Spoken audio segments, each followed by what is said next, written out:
Assalamualaikum warahmatullahi wabarakatuh. Halo sahabat sejuta kisah. Semoga Anda masih selalu setia bersama kami, channel yang setiap hari selalu menyuguhkan cerita-cerita misteri yang menarik untuk Anda simak. Dan kesempatan kali ini kami sudah menyiapkan sebuah kisah nyata misteri yang berjudul Warisan Ibu dan Kemampuan Khusus dari Keluarga di Tegal. Kepekaan orang terhadap hal mistis itu berbeda-beda. Ada yang memang bisa melihat secara nyata, ada juga yang memang hanya sekedar merasakan, dan menurut beberapa orang, faktor keturunan berpengaruh terhadap kepekaan tersebut. Saya setuju dengan pendapat tersebut bahwa beberapa kerabat saya dari pihak ibu di Tegal memiliki kemampuan semacam itu. Bahkan ibu saya sendiri mempunyai kemampuan tersebut. Rumah saya sendiri beralamat di Dukuh Legok Meno, Desa Jejeg, Kecamatan Bumi Jawa, Kabupaten Tegal. Dulu, ketika berumur 5 tahun, badan saya kurus kering dan cengeng, sehingga banyak orang mengira bahwa saya mengalami gizi buruk, padahal tidak demikian. Waktu itu saya hampir selalu diliputi ketakutan luar biasa. Bagaimana tidak takut kalau setiap ke kamar mandi di TK pasti ketemu hantu yang kakinya berbentuk O. Lalu kalau ikut ke pasar, selalu dicegat oleh hantu mirip biksu. Sampai kemudian saya menceritakan semua penglihatan itu kepada kakek di Tegal. Nah, sejak saat itu saya tidak bisa lagi melihat makhluk astral. Menurut penuturan ibu, kakek menutup mata saya. Ibu khawatir kalau kejiwaan dan mental saya terganggu karena belum siap. Saat itu saya mengira mereka bukan hantu, tetapi orang aneh. Beberapa tahun kemudian, saya baru tahu bahwa mereka memang benar hantu. Menurut penuturan orang yang rumahnya dekat TK, memang benar bahwa di kamar mandi terdapat sosok hantu berkaki O. Ia selalu menirukan suara anak yang menangis. Sementara untuk hantu biksu, menurut penuturan ibu, dulunya mendiami sebuah rumah. Ia selalu ribut dengan hantu bibir sumbing dan hantu tentara Belanda. Mereka bisa sampai saling melempar piring, sampai kemudian pemilik rumah tersebut meminta bantuan kakek buyut saya di Tegal guna memindahkan ketiga hantu tersebut. Suatu kali, saya pernah 12 hari berada di Solo untuk menyelesaikan tugas liputan. Setelah selesai, saya kembali ke Jakarta. Lantaran sudah 5 bulan tidak pulang kampung ke Tegal, saya memutuskan untuk meninggalkan Jakarta untuk sejenak. Lama tidak pulang ke Tegal, saya menyaksikan perubahan yang cukup banyak. Salah satunya adalah lahan kosong di depan rumah yang lama terbengkalai.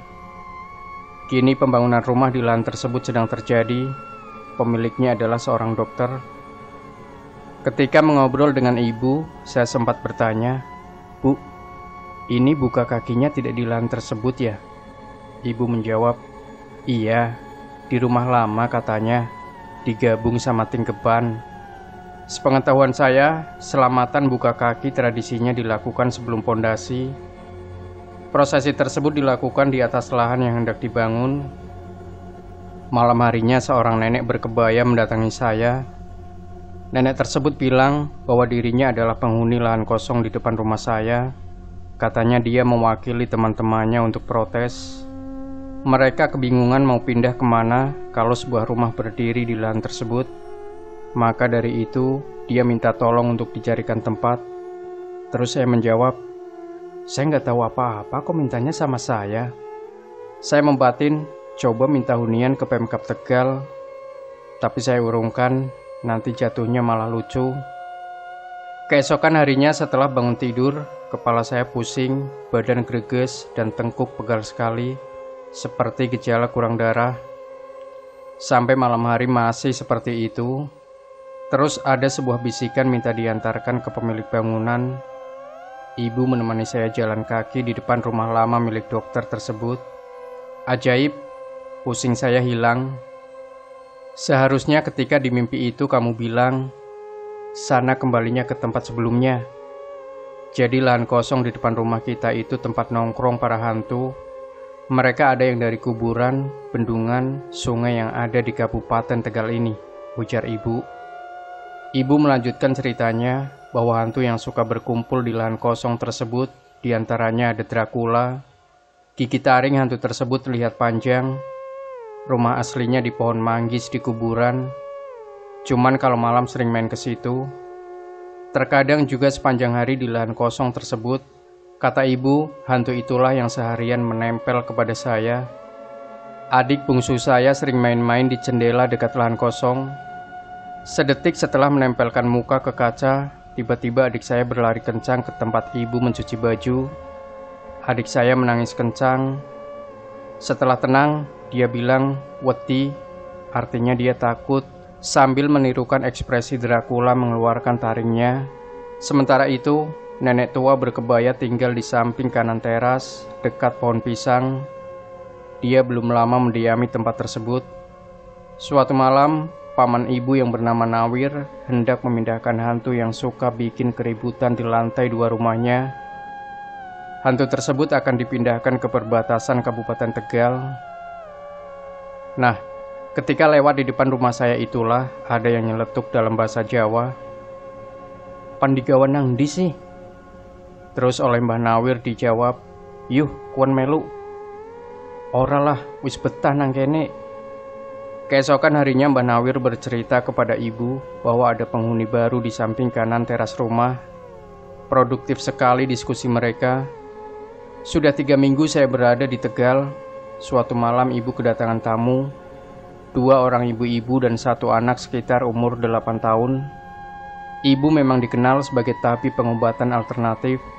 Sementara itu saya sedang asik bermain handphone di kamar yang terletak di samping ruang tamu. Oleh sebab itu, obrolan di ruang tamu akan terdengar. Jadi sang ibu menceritakan bahwa anaknya yang sebelumnya penurut menjadi temperamen. Dia mulai sering membuat keributan. Bahkan tadi siang tiba-tiba ngamuk di kelas. Dan ketika ngamuk, bisa sampai mengangkat golok sambil mencak-mencak seperti orang dewasa. Padahal usianya masih 8 tahun.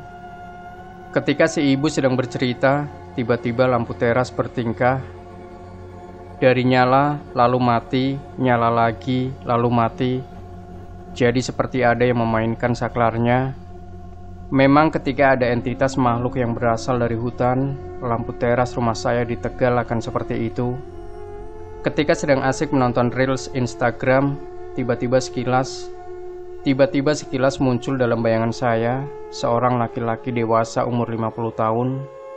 Dia menggunakan pakaian seperti centeng Belanda, lengkap dengan goloknya. Tangan kanan saya tiba-tiba terasa sakit dan berat. "Ini anaknya main di hutan ya?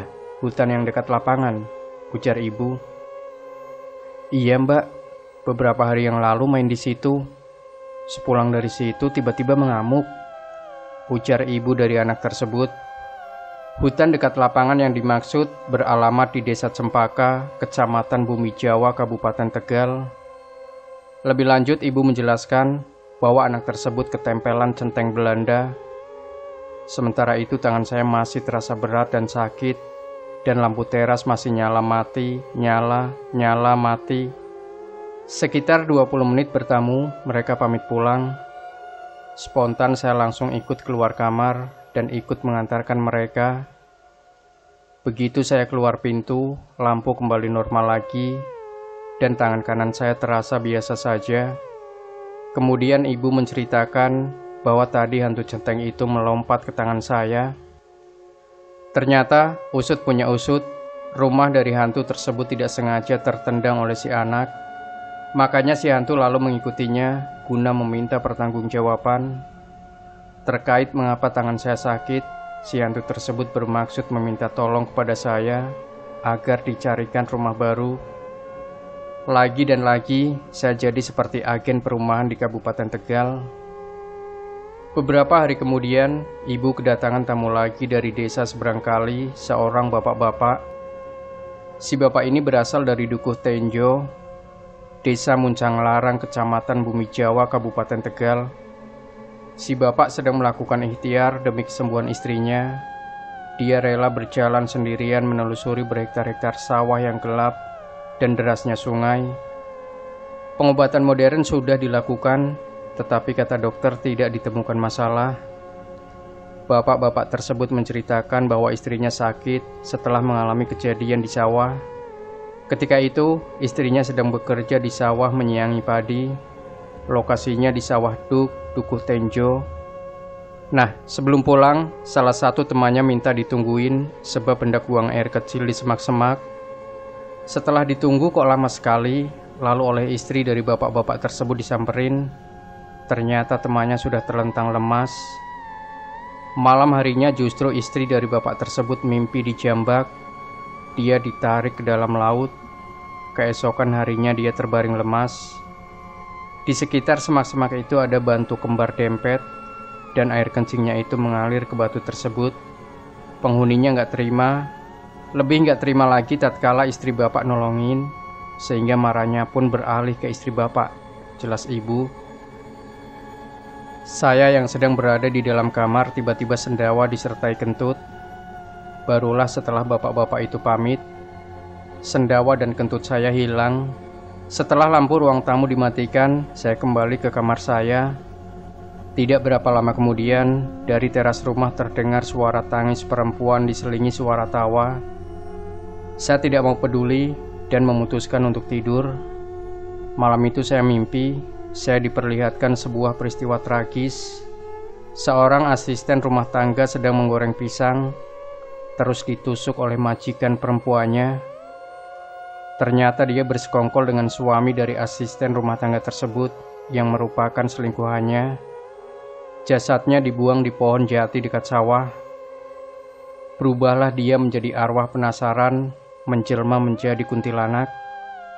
Keesokan harinya ibu menceritakan juga semalam mendengar suara tangis perempuan diselingi suara tawa. Arwah tersebut meminta tolong agar diantarkan pulang. Dia ingin sekali ketemu anaknya. Setelah 2 bulan di Tegal, saya berangkat kembali ke Jakarta. Baru 1,5 bulan di Jakarta, saya mudik lebaran ke Tegal. Nah, jadi kamar saya di rumah memang dekat dengan garasi milik tetangga yang saya ceritakan tadi. Saya terbiasa tidur di atas pukul 23.00. Selama tinggal di rumah, setiap kali pukul 22.50, jendela kaca kamar saya selalu ada yang mengetuk. Kalau saya mengabaikannya, suara ketukan malah semakin kencang. Terkadang setelah ketukan dilanjutkan dengan suara tangis perempuan. Ternyata ibu juga mendengarnya. Ibu mengatakan bahwa entitas tersebut bukan hantu, tetapi jin korin yang bermaksud meminta tolong agar diikhlaskan utangnya. Semasa masih hidup, orang itu dekat dengan ibu, hitungannya masih kerabat dan sering minta tolong. Ibu saya sih tidak menganggapnya utang. Ibu paham kondisi ekonomi orang tersebut, tetapi orang tersebut menganggapnya utang dan berjanji melunasi. Sebelum bisa menepati janjinya, dia sudah dipanggil oleh Yang Maha Kuasa. Suatu kali, suara ketukan kaca jendela dan tangis perempuan terdengar lagi. Ibu saya dari dalam kamar saya mengatakan bahwa dirinya sudah mengikhlaskannya. Ibu tidak pernah menganggap utang. Sejak itu, suara ketukan kaca jendela dan tangis perempuan tidak terdengar lagi. Wallahu a'lam bishawab. Semoga kita bisa mengambil hikmah dari kisah ini. Jangan lupa berikan komentar Anda, like, share video ini, subscribe channel Sejuta Kisah, dan kembali nantikan cerita-cerita misteri terbaru dari kami. Wassalamualaikum warahmatullahi wabarakatuh.